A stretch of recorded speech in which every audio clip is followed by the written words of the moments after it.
Welcome back, everybody. It has been a hot minute since we had the picks here on YouTube. That is because we have been over on Patreon.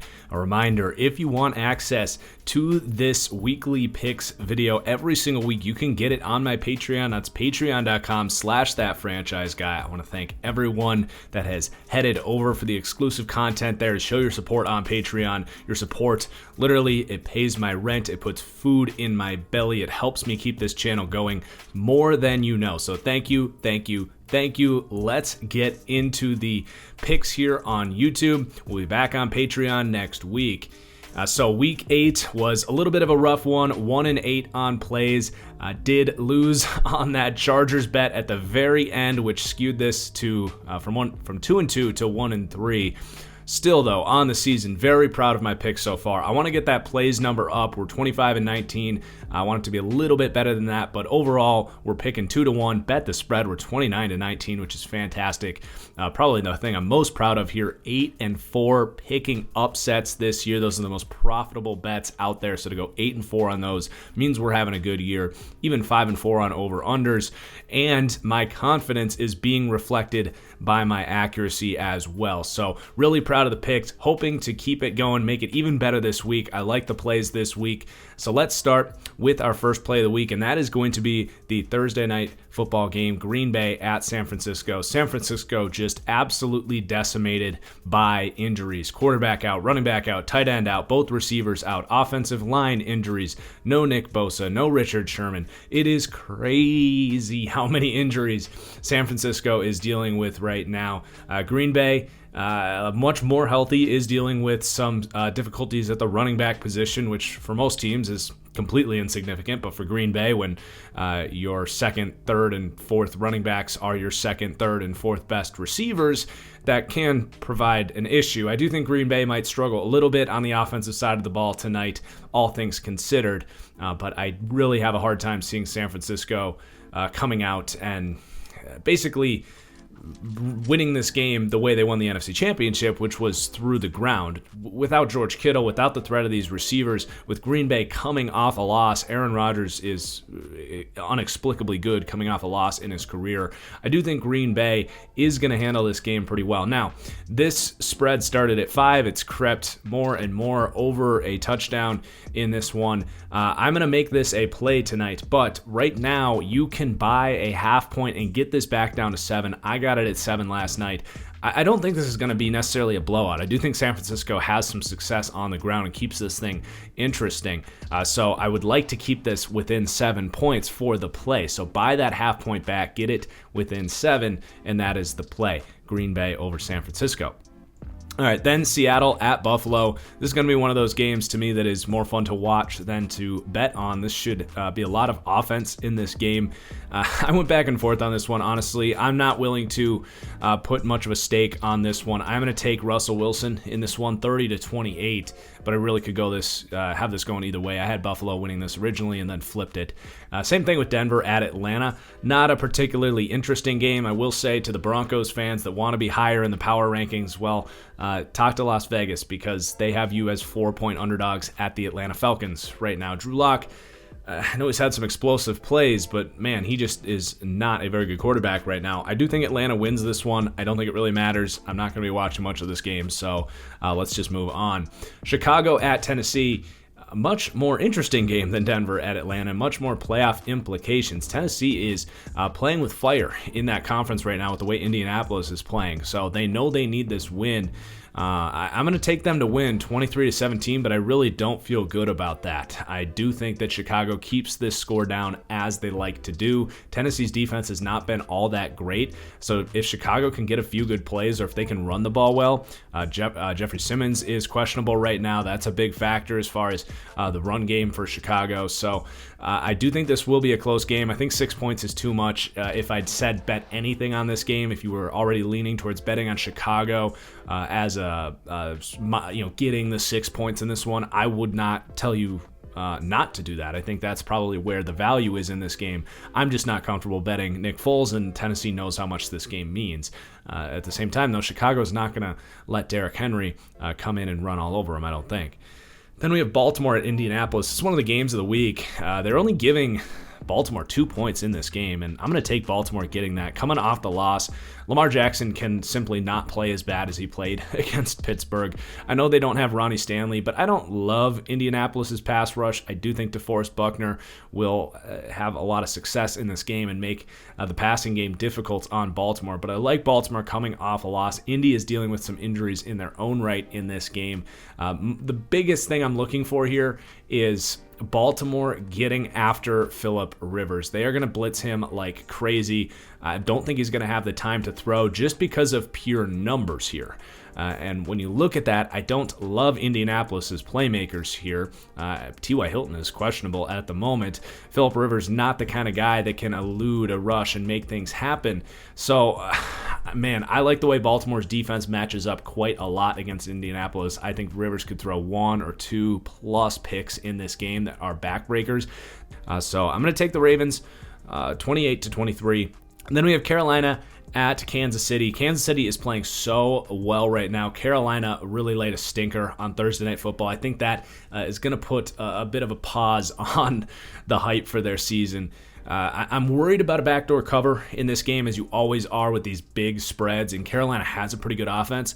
But the way Carolina has won games this year has been to play game control offense, keep the score down a little bit, let Teddy Bridgewater kind of manage the game, let these playmakers make plays.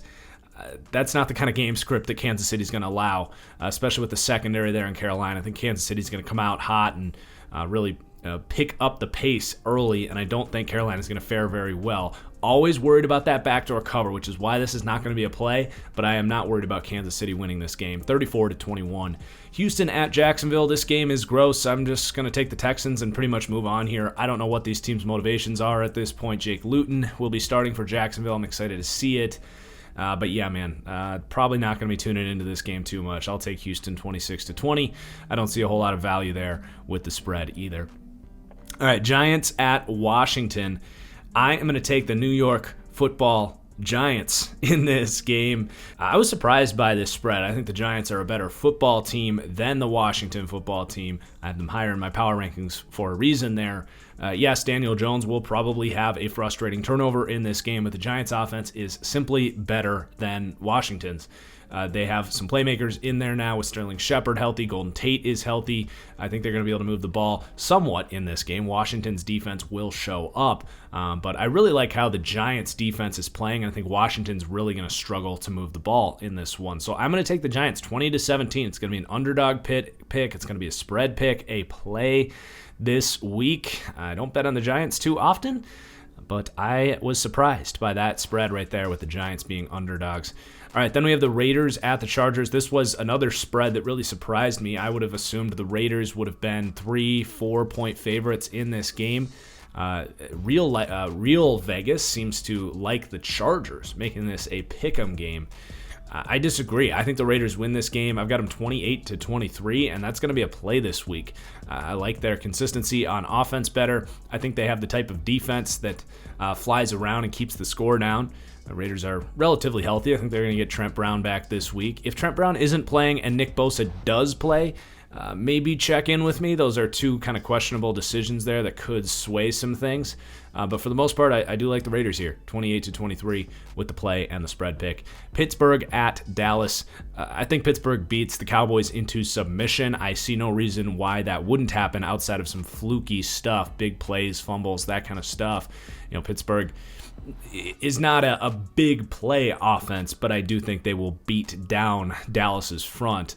And Dallas with Ben DiNucci in there against the best defense in football with an offensive line that can't protect to save their lives. I could see multiple defensive scores in this game. I think this is a complete mismatch. I'm going to take Pittsburgh to win on the spread. 14.5 points, it's really difficult for me to pick that. I tend to stay away from those massive spreads because there's so much randomness that happens in the NFL, but I actually think that they'll cover that. So I will say bet the spread, but it's not going to be necessarily a play this week. And then we have Miami at Arizona. I'm going to take Arizona in this one. This is going to be a really fun game to watch, 27-21, and I am going to make that a play on the spread. I do think that as well as Miami's defense is playing, they're a very man-heavy team, and I don't think running a ton of man coverage against Kyler Murray, who will beat you with his feet and with his arm, against DeAndre Hopkins. They have speed with guys like Isabella and Kirk. You get the crafty fits underneath. You have an interesting mismatch problem right now in Dan Arnold. I do think Arizona would love to see a man cover team. We'll see how that all plays out. Usually when you have these really mobile quarterbacks, man coverage can be tough to run. So if Miami gets off script, does their defense struggle a little bit more doing something they're not as comfortable with, having to drop into zone a lot more? So I think Arizona's going to have their success on offense. And Miami's just a wild card on offense right now. That's why this is a low confidence pick, not a high confidence pick. We just still don't really know about Tua. Excuse me. We didn't get a fair evaluation on him last week. But I do feel pretty good about Arizona with a ton to play for in this game at home. Coming off the bye as well. A lot of time to prepare for that man coverage approach. So I'm going to take Arizona 27-21. New Orleans at Tampa Bay. This is going to be one of the games of the week. There's a lot of great games this week, man. Lots of up in the air decisions with guys like Michael Thomas in this game. Jamel Dean is questionable. I think both those guys end up playing. I don't know what Jamel Dean's injury stuff is necessarily, but I like how Carlton Davis matches up with Michael Thomas to match that. You also have the question marks here with Godwin questionable to play with the finger injury. You've got Antonio Brown making his Tampa Bay debut this week. I like Tampa Bay in this game. 4 points, though. New Orleans likes to play games close, but I'm going to stick with my kind of preseason narrative here because it's really kind of the way it's played out, in my opinion, in that New Orleans would win this matchup early on, and Tampa Bay, as they got things rolling, were going to win this second matchup. I think Tampa Bay is the better football team. 4 points is a lot, though. I think it's going to be a really close, really fun game. I wouldn't say it's close enough to bet New Orleans on the spread. I do think Tampa Bay wins this one. So I'm kind of talking in circles here, but I like Tampa Bay to win this one 26-21. Then New England at the New York Jets. I actually think this is going to be a really close game. It's going to be an ugly game. The Jets on primetime, maybe trying to show everyone that they aren't quite as bad as everyone thinks they are. The Patriots, not a lot to play for at this point. They're kind of wheeling now. They played really well against the Bills, so I am going to take them to win this game. I just don't have a very strong grasp on how good the Patriots are right now. I do think the under in this game, it's at 42 right now.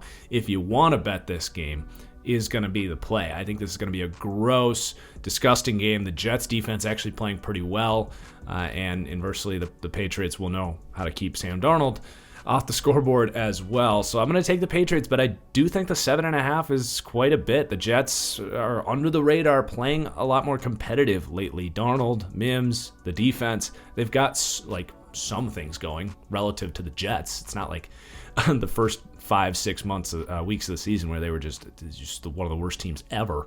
Then we have Detroit at Minnesota. Matthew Stafford on the COVID list right now. He doesn't actually have COVID. If he tests negative 5 days in a row, I think he can play. So that's up in the air. Minnesota's a 4-point underdog, I think. 4-point favorite if Stafford plays. I wouldn't have a strong opinion either way, so I'm just going to leave this one off. I do think Minnesota wins, coming off that win against the Vikings. Too many injuries for Detroit. I think Trey Flowers, Galladay, Stafford hasn't practiced all week. I'll take Minnesota at home to beat Detroit in this one. Just not enough information on the gambling market for that one to analyze that perspective of it. And then we're going to wrap up with the parlay of the week. So we've got Green Bay, I do think wins one way or the other. These are all going to be money lines. Kansas City is going to be a money line pick there. Las Vegas, 28-23 is my prediction there. It's a pick 'em, so not necessarily a money line. Pittsburgh and Tampa Bay all winning their matchups. You can get that at plus 370. Those are kind of my most confident teams to win this week to keep their good seasons rolling. All right, there are the week 9 picks. I hope you guys enjoyed. Please do hit that like button. And again, guys, if you want access to these picks every week, it's $5 a month on Patreon. It's patreon.com/ThatFranchiseGuy. Even more importantly, you really would support the channel and contribute to everything I got going on here. So I really appreciate you considering that. I really appreciate all of you that are active patrons. You guys are the just best fans in the world. I thank you. I love you.